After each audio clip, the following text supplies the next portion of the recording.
Am I talking loud enough? Can everyone hear? All right. I'll start out, but then, since this is a small group, I guess if you guys want to cut me off or whatever, if you have any questions during it, then feel free to. But I like to start out thinking of a song that I used to sing, and that we used to sing a lot as a group when I was in the military, and just like think about the contrast. So it's a pretty common song in the military, and it goes, I went down to the market where all the women shop. I pulled out my machete and I began to chop. I went down to the park where all the children play. I pulled out my machine gun and I began to spray. And we would sing this song marching around or running or whatever, and everybody would be singing in unison, and it would, you know, people would be laughing and joking as they sang it. And how does somebody get to that point? I was at some points, I was singing it and I didn't think really twice about it. I still was proud of everything I was doing, but was still able to say that. And so I think I'm kind of in the position, and it's a struggle, but a position where I came from a background and a mindset where I could say those things, and it was very easy for me to say, and it was easy for a lot of people around me to say, and we all thought we were saying and singing and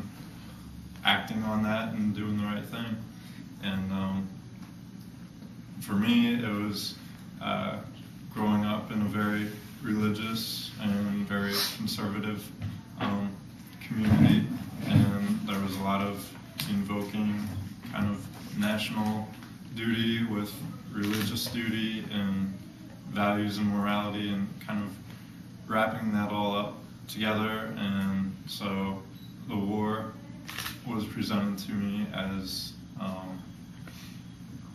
liberating an oppressed people from a cruel dictator, and I would watch videos of Saddam's regime or whatever, pushing people who disagreed with him off buildings and all these other horrible things that was going on there. And I thought, here's a horrible situation.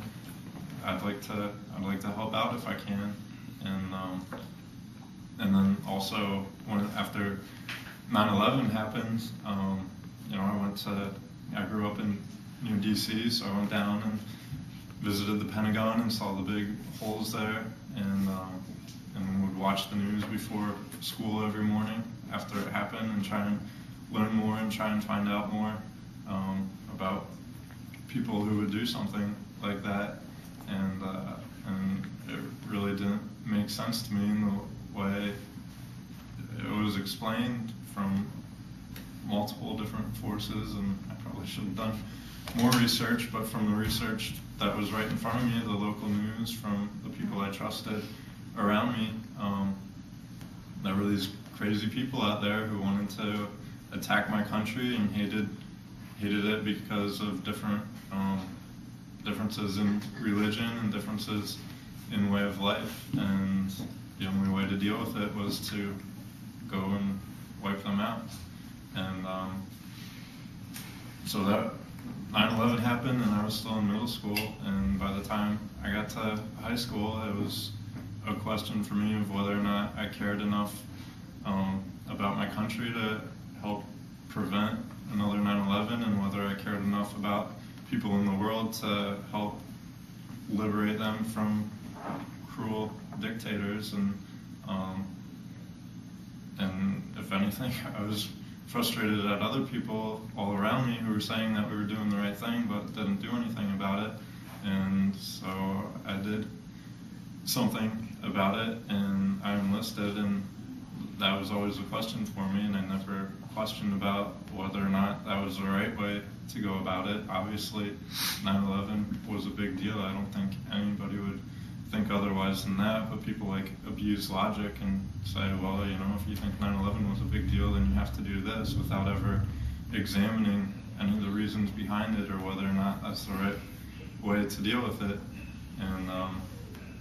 And I never asked those questions, and never really challenged myself with thinking of different points and views. It was all very black and white to me. And so that was the condition I enlisted under, and signed up and went off to basic training a month after high school in 2006, and started to have some reservations. In high school, we'd watch, or in basic training, we'd watch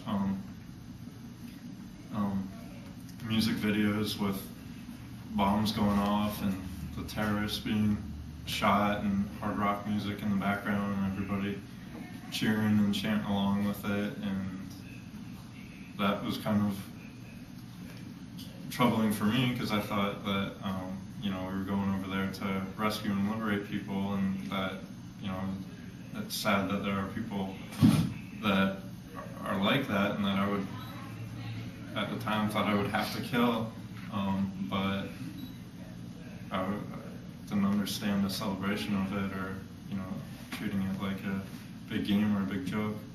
And I just kind of dismissed it and realized, I guess that's just the mindset that some people have to take to be able to do this, and the ends justify the means. So kept going with everything, and graduated from basic training in October, and by February of 2007 was off, headed for Iraq as part of the surge.